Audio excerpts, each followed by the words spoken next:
வணக்கம். நீங்கள் இணைந்திருப்பது சமூகத்தின் பிரதான செய்திகளோடு இணைந்து கொள்ளும் நான் டோரின் புஷ்பராஜா. விரிவான செய்திகளுக்குள் செல்வதற்கு முன்னதாக முதலில் தலைப்புச் செய்திகள். பாதாள உலக குழுக்களுடன் தொடர்புடைய 50க்கும் மேற்பட்ட எதிர்க்கட்சி உறுப்பினர்கள் விசாரணை ஆரம்பம். அர்ஜுனாவின் எம்பி பதவிக்கு சிக்கல், நீதிமன்றம் இன்று பிறப்பித்த உத்தரவு. இலங்கை இனப்படுகொலையில் ஈடுபடவில்லை, நினைவு சின்னம் திறப்புக்கு அலி சபரி கடும் எதிர்ப்பு. திலீபனி நினைவிடத்திலிருந்து ஆரம்பமான தமிழ் இன படுகொலையை நினைவூட்டும் ஊர்தி பவனி. ஆணையிரவு உப்பள ஊழியர்கள் பல்வேறு பிரச்சினைகளை சுட்டிக்காட்டி கவன ஈர்ப்பு போராட்டம். கிளிநொச்சியில் சஜித் ஆதரவாளர் வீட்டின் மீது மர்ம நபர்கள் தாக்குதல். கடந்த 2 நாட்களில் 100ற்கு மேற்பட்ட வாகனங்களை கைப்பற்றிய போலீசார். புதுக்குடியிருப்பில் முதியோர் கொடுப்பனவை வாங்கச் சென்ற மூதாட்டிக்கு அதிகாரிகள் செய்த அசிங்கம். நாட்டில் அதிகரிக்கும் சின்னம்மை தொற்று, தடுப்பூசிக்கு பற்றாக்குறை. நாட்டில் தங்கத்தின் விலையில் ஒன்று ஏற்பட்ட அதிரடி மாற்றம். கெனடியில் பஸ் விபத்தில் படுகாயமடைந்த இளைஞர் இன்று உயிரிழப்பு.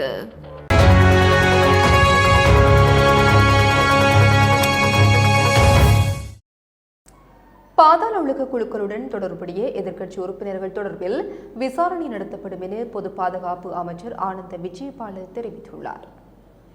ஊடகம் ஒன்றுக்கு அளித்த நேர்காணலில் அவர் இந்த விடயத்தை தெரிவித்துள்ளார். நாடாளுமன்றில் தேசிய பாதுகாப்பு பற்றி பேசும் சில எதிர்க்கட்சி உறுப்பினர்களது கட்சிகளில் திட்டமிட்ட குற்ற கும்பல்களுடன் தொடர்புடையவர்கள் அங்கம் வகிப்பதாக அவர் சுட்டிக்காட்டியுள்ளார். இவ்வாறான 50க்கும் மேற்பட்ட நபர்கள் அடையாளம் காணப்பட்டுள்ளதாக தெரிவித்துள்ளார். இந்த நபர்கள் தொடர்பில் விசாரணை நடத்தி உரிய நடவடிக்கை எடுக்குமாறு போலீசாருக்கு குற்றப்புலனாய்வு பிரிவுக்கும் அறிவுறுத்தல் வழங்கப்பட்டுள்ளதாக தெரிவித்துள்ளார். அண்மையில் உள்ளூராட்சி மன்ற தேர்தலில் போட்டியிட்ட சில எதிர்க்கட்சி வேட்பாளர்கள் திட்டமிட்ட குற்ற கும்பல்களுடன் தொடர்புடையவர்கள் என அமைச்சர் ஆனந்த விஜயபால நாடாளுமன்றில் தெரிவித்திருந்தார் என்பது குறிப்பிடத்தக்கது. பாராளுமன்ற உறுப்பினர் ராமநாதன் அர்ஜுனாவின் பாராளுமன்ற உறுப்பினர் பதவியை வலுவிட்டதாக்கி உத்தரவிடக் கோரி தாக்கல் செய்யப்பட்ட மனுவை உறுதி செய்ய ஜூன் மாதம் 26ஆம் தேதி அளிக்குமாறு மேல்முறையீட்டு நீதிமன்றம் உத்தரவிட்டுள்ளது.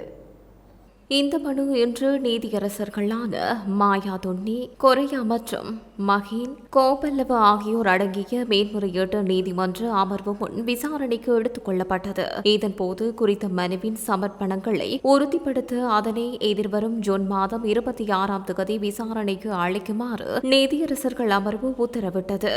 இந்த மனு சமூக செயற்பாட்டாளர் ஓஷலா ஹெராத்தால் தாக்கல் செய்யப்பட்டுள்ளது. இலங்கை இனப்படுகொலையில் ஈடுபடவில்லை என தெரிவித்துள்ள முன்னாள் வெளிவிவகார அமைச்சர் அலி சப்ரி, கனடாவில் தமிழர் இனப்படுகொலை நினைவு சின்னம் திறப்பு, இனப்படுகொலை கல்வி வாரம் அனுசரிப்பு போன்றனவற்றை கடுமையாக விமர்சித்துள்ளார்.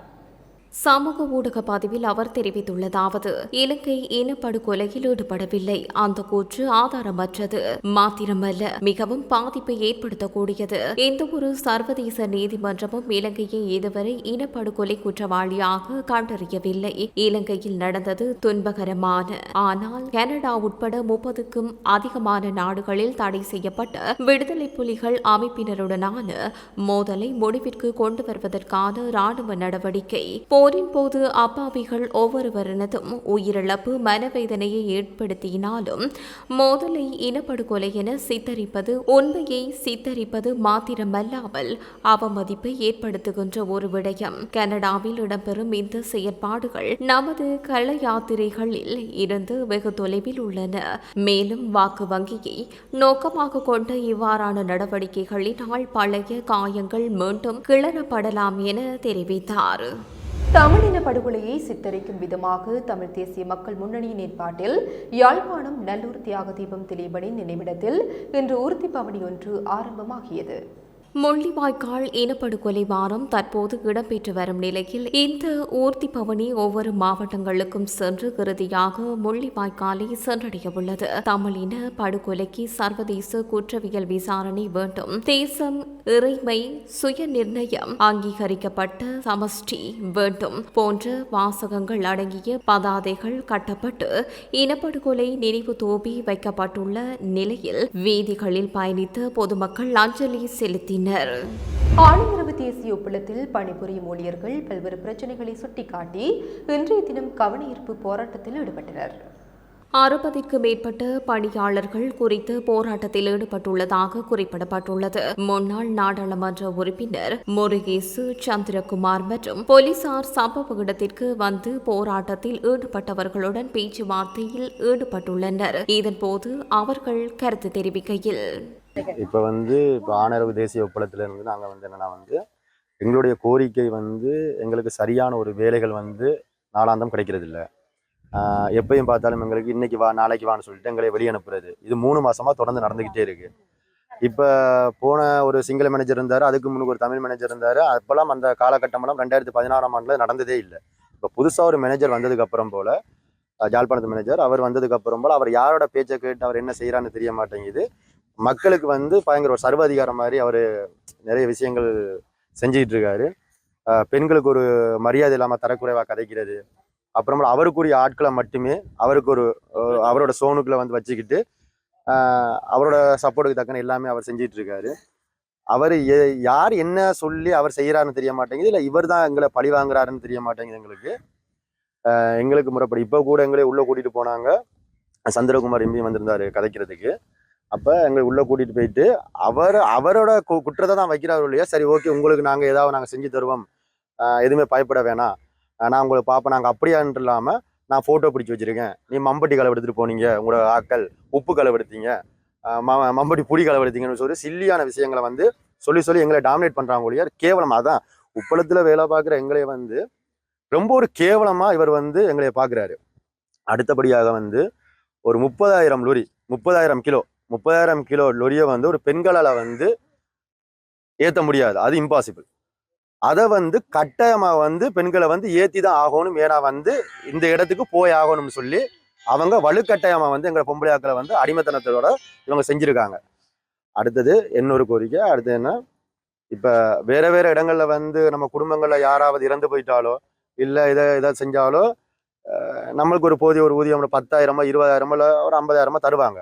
ஆனால் எங்கள் குடும்பத்தில் யார் இறந்தாலும் நாங்கள் தான் வசூல் பண்ணி காசு 100 ரூபாயோ 50 ரூபாயோ போட்டு பஸ்ஸுக்கு காசு பிடிச்சி அந்த பேனர் அடித்து அங்கே தேசிய ஒப்பளம் சொல்லி நாங்கள் போட்டு எங்கள் மக்கள் அந்த எங்கள் சொந்தத்தோட இறப்புக்கு நாங்கள் போயிட்டு வரணும். அவ்வளவுக்கு ஒரு கேவலம் கட்டத்தனமான ஒரு கேடு கட்டத்தனமான மாறுதட்டி சொல்லலாம், வடமாகாணத்திலேயே பெரிய உப்பளம் மாநகர உப்பளம்னு கேடு கட்ட செயல் இந்த உப்பளத்தில் நடந்துட்டு இருக்கு. இதை தயவு செய்து இதை பார்க்குறவங்க யாரா இருக்கலாம், இல்லை பெரியவங்க யாரா இருக்கலாம், இதை தட்டி கேட்டு இதை ஒரு இப்படி ஒரு நல்ல ஒரு வழிகாட்டலுக்கு நீங்க கொண்டு போகணும். அதுதான் எங்களோட கோரிக்கை. கிளிநொச்சி அம்பலகுளம் கிராமத்தில் உள்ள ஐக்கிய மக்கள் சக்தி ஆதரவாளர் வீட்டின் மீது நேற்றிரவு தாக்குதல் மேற்கொள்ளப்பட்டுள்ளது. நடைபெற்று முடிந்த உள்ளூராட்சி மன்ற தேர்தலின் போது குறித்த வட்டாரத்தில் ஐக்கிய மக்கள் சக்தி வேட்பாளர் வெற்றி பெற்றார். இந்த நிலையில் குறித்த வேட்பாளருக்கு ஆதரவாக தீவிர பிரச்சார நடவடிக்கைகளில் ஈடுபட்ட ஆதரவாளர்கள் ஒவ்வொருவரின் வீட்டின் மீது நேற்று நள்ளிரவு தாக்குதல் மேற்கொள்ளப்பட்டுள்ளது. இது தொடர்பாக குறித்த வீட்டின் உரிமையாளர் போலீஸ் நிலையத்தில் முறைப்பாடு பதிவு செய்துள்ளதாக தெரிவிக்கப்படுகிறது. சம்பவம் தொடர்பில் கிளிநொச்சி போலீசார் சம்பவ இடத்திற்கு சென்று விசாரணை மேற்கொண்டு வருகின்றனர். கடந்த 2 நாட்களில் போக்குவரத்து விதிமுறைகளை மீறிய குற்றச்சாட்டில் உந்துருளிகள் உட்பட 100க்கும் மேற்பட்ட வாகனங்களை போலீசார் கைப்பற்றியுள்ளனர். பண்டாரகம கீதேல்பெட்டிய பகுதியில் அதிக திறன் கொண்ட 4 மோட்டார் சைக்கிள்களை போலீசார் கைப்பற்றியுள்ளனர். இந்த சம்பவம் தொடர்பாக 21 முதல் 23 வயதிற்குட்பட்ட 4 கைது செய்யப்பட்டனர். மேலும் மதுரகிரியம் மற்றும் கல்கிச போலீஸ் பிரிவுகளில் மதுபோதையில் வாகனம் செலுத்திய சாரதிகளின் மோட்டார் சைக்கிள்கள், கார்கள் ஆகியன போலீசாரால் கைப்பற்றப்பட்டன. இதனுடன் தொடர்புடையவர்களுக்கு எதிராக சட்ட நடவடிக்கை எடுக்கப்படவுள்ளதாகவும் போலீசார் தெரிவித்துள்ளனர். கொழும்பு பேராயர் கார்டினல் மெல்கம் ரஞ்சித் புதிதாக நியமிக்கப்பட்டு போப் மற்றும் ரோமன் கத்தோலிக்க திருச்சபையின் தலைவரான அமெரிக்காவை சேர்ந்த கார்டினல் ராபர்ட் பிரீவோஸ்டை சந்தித்துள்ளார். கொழும்பு மறைமாவட்டம் கார்டினல் மால்கம் ரஞ்சித் மற்றும் போப் ராபர்ட் பீரிவோஸ்ட் ஆகியோர் சுமூகமான கலந்துரையாடலில் ஈடுபடும் படங்களை சமூக ஊடகங்களில் பகிர்ந்து கொண்டது மறைந்த போப் பிரான்சிஸ்க்கு பிறகு இலங்கையின் கொழும்பு பேராயர் கார்டினல் மால்கம் ரஞ்சித் பரிந்துரைக்கப்பட்டவர்களில் ஒருவர் புதிய போப்பை தேர்ந்தெடுப்பதற்காக வாட்டிகன் நகரில் உள்ள வத்திகான் அரண்மனையில் நடந்த போப்பாண்டவர் மாநாட்டில் கார்டின்களின் கூட்டத்தில் அவர் பங்கேற்றார். முல்லைத்தீவு புதுக்குடியிருப்பு பகுதியில் முதியோர் கொடுப்பனவு எடுக்க சென்ற மூதாட்டி ஒருவரை கொடுப்பனவு தர முடியாது என திட்டிய சம்பவம் ஒன்று பதிவாகியுள்ளது. இச்சம்பவம் தொடர்பாக மூதாட்டி ஊடகங்களுக்கு தெரிவிக்கையில், நான் கந்தசாமி சிவபாய்க்கம், நான் இருக்கிறது முதலாம் நேசம் குடியிருப்பு. இன்றைக்கு சம்பள காசு தீயம் காசு எடுக்க போகிறேன். 250 ரூபா எடுக்க போவேன். அவருக்கு அந்த பழைய போஸ்ட்மார்ட்டம் இருந்தவர் அவருக்கு தங்க வீடு போட இல்லைன்ட்டு என்னை பார்த்துட்டு போய் அங்கே தட்டி உள்ளுக்குள்ளே போய் சொல்லிட்டு வந்துட்டார். அதுக்கு பிறகு வேண்டும் ஒரு பொடியன் வந்து உனக்கு காசாரெல்லாம் நான் இப்படி எனக்கு இருக்க இயலாது, நடக்க இயலாது, நான் ஆஸ்பத்திரியில் நான் வந்தேன் என்று சொல்ல அப்படி கொடுக்க இயலாது, இங்கே உனக்கு வருத்தம் காட்டு ரெண்டெல்லாம் காய்ச்சி பேசினார். காட்டை தூக்கி சொல்லி போட்டார். அப்போ எந்த காட்டு நான் வச்சு கெஞ்சி கெஞ்சி அழலண்டு அழுது எனக்கு கேளாண்டு அங்கே ஒரு பொம்பளை பிள்ளைன்னு இருந்தேன். அவன் சேர்ந்து தான் பேசினேன். அப்போ நான் கேட்டேன், கேளாது தாருங்கோண்டு அந்த ஏழாவது ஆக்கள் எல்லாரும் வைக்கணும், உனக்கு என்ன ஏறாது காட்டு இருக்கா பார்ப்போம். அப்படி எல்லாம் கதைச்சு அப்படியா கதைக்கிறது எளியது எனக்கு அப்படியா கதைக்கிறது. அந்த 250 ரூபா காசை நாங்கள் எடுக்க போகிறது வச்சு வேணா எங்களை வேணா எவ்வளோ பேச்சு பேசிட்டோம். சரியான பேருந்து கடைசியாக எல்லாம் வேண்டி 2 பாட்டு தூக்கி நாங்கள் கொடுக்க எடுத்து போட்டு கடைசியாக பேருந்தும் அந்த கடைசியாக எனக்கு கடைசியாக தான் அந்த சம்பள காட்டு பதிஞ்சு தந்தான். இப்போ இதற்கெல்லாம் நாங்கள் என்ன இதற்கு எங்களுக்கு யாருக்கு கதை சொல்கிறது? இதற்கு எங்களுக்கு யார் எங்களுக்கு அச்சனை எடுக்கிறது ஒரு வரவில்லை. அதெல்லாம் பார்க்க மாட்டாங்களாம். இப்போ காலாவடி 8 மணி 7 மணிக்கு போனேன். நிறைய நான் போயிட்டேன். அங்கே தண்ணி கூட குடிக்காம போனேன். நான் குடிசையை போட்டுட்டு இப்படி செய்வாங்க எங்களுக்கு தெரியாது. இப்படி நாட்டில் தற்போது சின்னம்மை நோய்களின் எண்ணிக்கை சற்று அதிகரித்துள்ளதாகவும் வைத்தியசாலைகளில் தற்போது நோயை தடுக்க உதவும் வெரிசெல்லா தடுப்பூசி பற்றாக்குறை நிலவுவதாக தகவல்கள் வெளியாகியுள்ளன. தடுப்பூசி விலை 7,500 ரூபாய் முதல் 9,500 ரூபாய் வரை காணப்படுகிறது. அரசாங்க வைத்தியசாலைகளிலும் தடுப்பூசி பற்றாக்குறை காணப்படுகிறது. இதன் காரணமாக கடந்த சில வாரங்களாக கணிசமான எண்ணிக்கையிலான நோயாளர்கள் தனியார் வைத்தியசாலைகளில் தடுப்பூசியை செலுத்தியுள்ளதாக தெரிவிக்கப்படுகிறது. கொழும்பு சீமாட்டி சிறுவர் வைத்தியசாலையின் சிறுவர் நோய் தொடர்பான விசேட வைத்திய நிபுணர் தீபால் பெரேரா கூறுகையில், இந்த வைரஸ் சின்னம்மை பாதிக்கப்பட்ட தடுப்பூசி போடாத நபர்களிடமிருந்து மற்றையவருக்கு பரவுகிறது. நோய் எதிர்ப்பு சக்தி இல்லாத மற்றும் பாதிக்கப்பட்ட நபருடன் நெருங்கிய தொடர்பில் இருப்பவர்களில் 90% பரவக்கூடும். இந்த நோய் பொதுவாக 4 முதல் 7 நாட்கள் வரை நீடிக்கும். சின்னம்மையை தடுப்பதற்கான சிறந்த வழி சின்னம்மை தடுப்பூசியை பெறுவதே என தெரிவித்துள்ளார். பாடசாலைகளில் இடம்பெறும் பாலியல் துஷ்பிரயோக சம்பவங்கள் தொடர்பில் முறையிடுவதற்கு 1929 என்ற அவசர தொலைபேசி இலக்கத்திற்கு தொடர்பு கொள்ளுமாறு தேசிய சிறுவர் பாதுகாப்பு அதிகார சபை தெரிவித்துள்ளது. இந்த அவசர தொலைபேசி இலக்கம் 24 மணி நேரமும் சேவையில் இருக்கும். எனவே பாடசாலைகளில் பாலியல் துஷ்பிரயோக சம்பவங்கள் இடம்பெற்றால் பாடசாலை அதிபர்கள் அல்லது பாதிக்கப்பட்ட பாடசாலை மாணவ மாணவிகள் தேசிய சிறுவர் பாதுகாப்பு அதிகார சபைக்கு முறைப்பாடு அளிக்குமாறு தேசிய சிறுவர் பாதுகாப்பு அதிகார சபை தெரிவித்துள்ளது. பாடசாலைகளில் பாலியல் துஷ்பிரயோக சம்பவங்கள் தொடர்பில் தேசிய சிறுவர் பாதுகாப்பு அதிகார சபையின் NCBA childprotection.gov.lk என்ற மின்னஞ்சல் முகவரி ஊடாகவும் முறைப்பாடு அளிக்க முடியும். அத்துடன் தேசிய சிறுவர் பாதுகாப்பு அதிகார சபையின் அலுவலகத்திற்கு சென்று முறைப்பாடுகளை அளிக்க முடியும் என தேசிய சிறுவர் பாதுகாப்பு அதிகார சபை தெரிவித்துள்ளது. நாட்டில் தங்கத்தின் விலை சுமார் 6,000 ரூபாய் குறைந்துள்ளதாக சந்தை தரவுகள் தெரிவிக்கின்றன. அதன்படி கொழும்பு செட்டியார் தெருவில் 22 கரட் தங்க பவுன் ஒன்றின் விலை 2,40,500 ரூபாவாக பதிவாகியுள்ளது. இன்று காலை நிலவரப்படி இந்த பெறுமதி பதிவு செய்யப்பட்டுள்ளதாக தகவல்கள் தெரிவிக்கின்றன.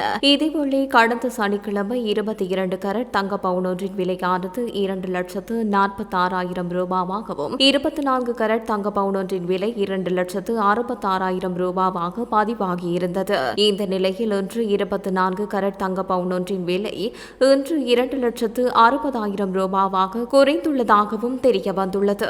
22 கரட் தங்க பவுன் ஒன்று 2,38,500 ரூபாவாகவும் 18 கரட் தங்க பவுன் ஒன்று 1,95,000 ரூபாவாகவும் விற்பனை செய்யப்படுகிறது. திருகோணமலை தோப்பூர் அப்ரார் நகர் கிராமத்திற்குள் இன்று அதிகாலை உட்புகுந்த காட்டு யானைகள் மக்களின் சொத்துகளுக்கு சேதங்களை விளைவித்துள்ளதாக பிரதேச மக்கள் கவலை வெளியிடுகின்றனர். இதன்போது சுமார் 6க்கும் மேற்பட்ட வீடுகளில் காணப்பட்ட தென்னை, வாழை உள்ளிட்ட பயிர்களை காட்டு யானைகள் சேதப்படுத்தியுள்ளது. மேலும் வீட்டு சுற்றுவேலி தூண்களையும் உடைத்து சேதப்படுத்தியுள்ளது. அதேபோல காட்டு யானைகளின் அட்டகாசத்தால் தமது பயிர்கள் சேதமாகியுள்ளதோடு வீடுகளில் இருப்பதும் அச்சமாக உள்ளதாகவும் தோப்பூர் அப்ரார் நகர் கிராம மக்கள் கவலை வெளியிடுகின்றனர். கொத்மலை இறம்பொடி கிரண்டியல்ல பகுதியில் கடந்த 11ஆம் தேதி இடம்பெற்ற பஸ் விபத்தில் பலத்த காயமடைந்து கம்பளை ஆதார வைத்தியசாலையில் தீவிர சிகிச்சை பிரிவில் சிகிச்சை பெற்று வந்த இளைஞர் இன்று காலை உயிரிழந்துள்ளதாக கொத்மலை போலீசார் தெரிவித்துள்ளனர். திஸ்ஸ மகாராம பகுதியைச் சேர்ந்த 21 வயது இளைஞர் ஒருவரை உயிரிழந்துள்ளதாக போலீசார் தெரிவித்தனர். அதன்படி பஸ் விபத்தில் இதுவரை 23 பேர் உயிரிழந்துள்ளதாகவும் சுமார் 40 பேர் நாவலப்பட்டி, கம்பளை, நுவரெலியா ஆகிய வைத்தியசாலைகளிலும் பேராதனை மற்றும் கண்டி போதனா வைத்தியசாலைகளிலும் சிகிச்சை பெற்று வருவதாக கொத்மலை போலீசார் தெரிவித்தனர். நீர்கொழும்பு வெண்ணப்புவ பகுதியில் உள்ள கடலில் நீராட சென்ற 4 இளைஞர்கள் சடலங்களாக மீட்கப்பட்டுள்ளதாக வெண்ணப்புவ போலீசார் தெரிவித்தனர்.